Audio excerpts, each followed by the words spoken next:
kabajamtoota daawwattoota imala YouTube kun sagantaa ifta'uu gingilchaa seenaati. Sagantaan ifta'uu gingilchaa seenaa torbaanitti yeroo isaa eeggatee arraas gama keessan imala YouTube gubbaadhaan dhufeeti jira. Sagantaa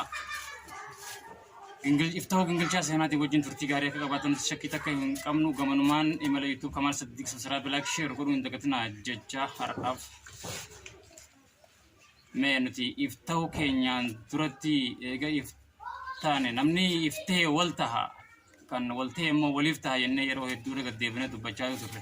Har'aan tan ammoo yaadaan akkuma torbaan dabre kutaalee Oromiyaa garaagaraa keessa imalaa turretti har'aas yeroo ammaa walloon maal keessa jirti kan jiru fi walloon maaliif Oromoodhaan addatti yookaan Oromiyaadhaan addatti dararaa fi gidiraan adda addaa yeroo hedduu maaliif irra gaha waan jiru irra dubbanna. Egaan akkuma Oromoon maqmaasatti jedhe hadaamin olla agamsaa imimmaan irraa hin qoruu akkuma Oromoon jettu walloono agamsaatu olla isii jiramoo maaliif imimmaan isii bara dhufaaf dabra irraa qoruu didde kanamee walumaan halaallu. Egaa waliin taaneen waliif hin taane waliif hin galleen alaan gallee akkuma jaansan osoo nuti waliif galle har'aan tana walloon hadaami olla agamsaa taatee bara dhufaaf dabra beelaa fi gidiraa garaagaraatiin gidirfamte. Mee viidiyoo kanarraa walloon waan keessa jirtuu fi akkamitti akka jirtu walumaan haa hubannu. Wanni irra ciisanii jiru lafa ciisanii daaraa keessa haalli jiruuf jireenya haalli nyaata isaanii haalli dhugaatii isaanii bishaan hin qabanii naannoo kana bishaan hin jiru. Ilmaan jala dhumti teen dhaan qabnu saleeni waan irra rafnu qabnu biyyee tana keessa gala waan nyaannu sadhuun akka nu dhaqqaban. Gara kaaniin qabeenya harkaan qabnu gara kaaniin ammootinu isii baqataa jirra waan uffannee nyaannu hin qabnu mana hin qabnu halkan ala bulla. Rakkooleen amma keessa jiran kun yeroo gara yerootti dabalaa waan dhufee fi mootummaa yeroon furmaata godhuu fi akka qabu gaafatanii jiru. Ka ilma kiyya, ka abbaa kiyya, ka obboleessa kiyya abrii arma jirti singarsiisa offee muka mul'atu san jala jirti. Mootummaan nu gargaaree akka lubbuun keenya fi hin duune lubbuu keenya bara. Dhugaadha lakkoofsi lammiilee buqqa'anii yeroo gara yerootti dabalaa jira. Aanicha keessatti 15,000 ol gahanii jiru. Waliigalaan akka guyyaa kaleetitti ragaa harkaa qabnuun. Egaan kabajamoo daawwattoota imala YouTube egaa viidiyoo xiqqootan rahamana daawwanneen booda walloon kophatti maaliif gidira akkanaa kana gidirfamti bara dhufaaf dabra. Barra kun walloodhaaf akka bara 1977 sanii yoo jenne waan adda isa godhu hedduu waan qabunatti fakkaatu garuu walloon Oromoo irraa addatti bara dhufaa fi dabraa kan gidirfamtu sababni isii maali kan jiru silaa yeroo hedduu rega deebinee dubbachaa turre har'aas ni dubbanna barullee ni dubbanna kana waan ta'eef jecha egaan walloon beela namtolchee fi beela uumamaatiin bara dhufaa fi dabraa gidirfamti garuu waraana tokko hin beekne turratti deemaa jira. Maaliif ta'a jennee yaadaan yeroo hedduu olii fi gad ni imalla.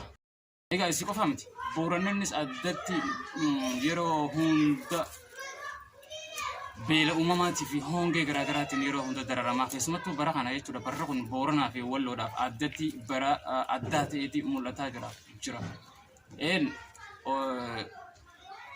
Abbootiin qabeenyaa yeroo kana dura beellii bara kana dura beelli Booranaa dhaqqabisanitti loon isaaniitii fi isaanirra balaa guddaa geessisanitti abbootiin qabeenya Oromoo fi Oromiyaadhaa hedduu gargaaranii turan. Bara kana maaliif gargaaruu dandeessii jiran? Maaltu isaanirra ga'e? Moo isaanoo rakkoota isaan qunname? Waan jiru kana jala deemnee dubbachuuf amma hireetti hin qabnu ta'a.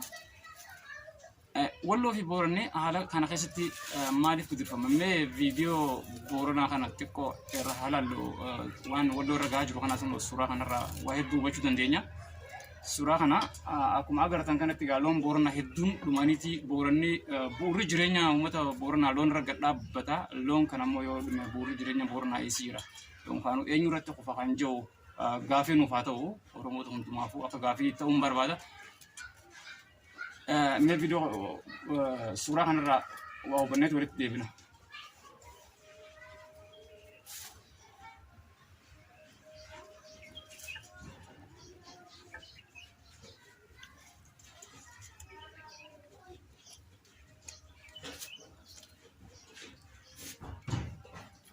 Egaan kabajamoota hawwattoota imala YouTube egaa suuraa kanarraa xiqqoo hangana waa hubanneen booda boorannis kun haala kana fakkaatu kana keessatti kufeet jira haala kana keessa wal fuudhuudhaaf nuti eessa jirra kan jiru baay'inni keenya garuu silaa akka baay'ina keenyaatiin booranni rakkoo kana keessatti hin kufu kun itti mul'atu ture garuu dubbiin baay'inaa miti wal biran jirtu kuncee wal gargaarteetii arba hiitee akkuma jaan mitiinis yookaan goondaan wal qabattee waliin laga ceetee akkuma jaan nuti wal qabannee jirra.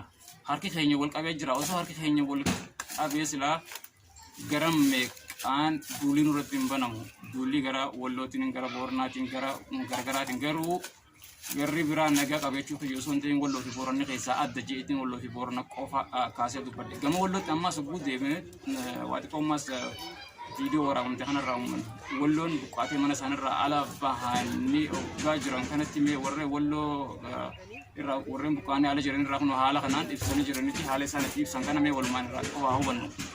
Daddaa midhaan marruu irraa nu kaasan risaa sana dhukaasanii lubbuu teennan baanaa jennee lubbuu teennan keessaa baqanne. Maatii waan qabnu fudhannee kaane namallee maatii xiqqoo kachi baddee bira baqannellee itti deebi'uu sotaan achumaan dhiifne. Ilmaa fi karraa fi waan qabnu san mara akkasitti keechaa baane ilma ka qoonqoon ajjeeftee gaggabe. Iddoo kana nama 200 ol ta'a.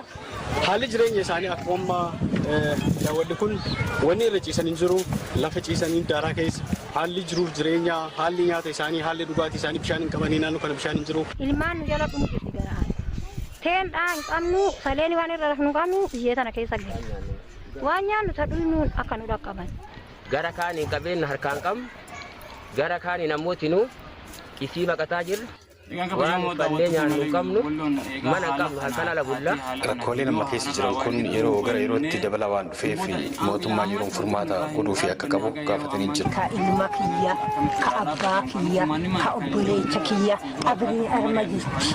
Sin garsiisa qoffee muka mul'atu. Ijoolleen jiran hundinuu ijoolleen ogeeyyiin gara manguddoonni biyya abbootiin gara abbootiin amantiidha. Haala jiru hunda fuulduraa biratti mari'atan jeetiin yaada kana shakkiin qabu ta'anitti fakkaata.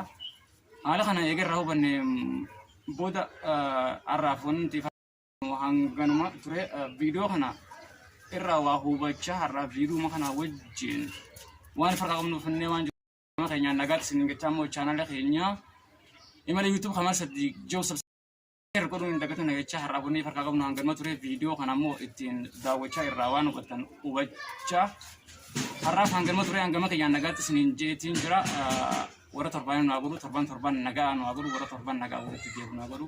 Loon isaanii dhiisanii kan du'ee kan jiraate lubbuu isaatiin baqatee harka qullaa iddoo kana hubatanii jira. Rasaasa nu dhukaasanii qabeenya keenya nu saaman horii haa ta'u waan qabeenya obruu waan adda addaa midhaan marruu irraa nu kaasan risaasa nu dhukaasanii lubbuu teennan baanaa jennee lubbuu teennan keessaa baqanne. Maatii waan qabnu fudhannee kaane namallee maatii xiqqoo kachi baddee bira baqannellee itti deebi'uu sotaan achumaan dhiifne. Ilmaa fi karraa fi waan qabnu san mara akkasitti keechaa baane ilma ka qoonqoon ajjeeftee gaggabe. Iddoo kana nama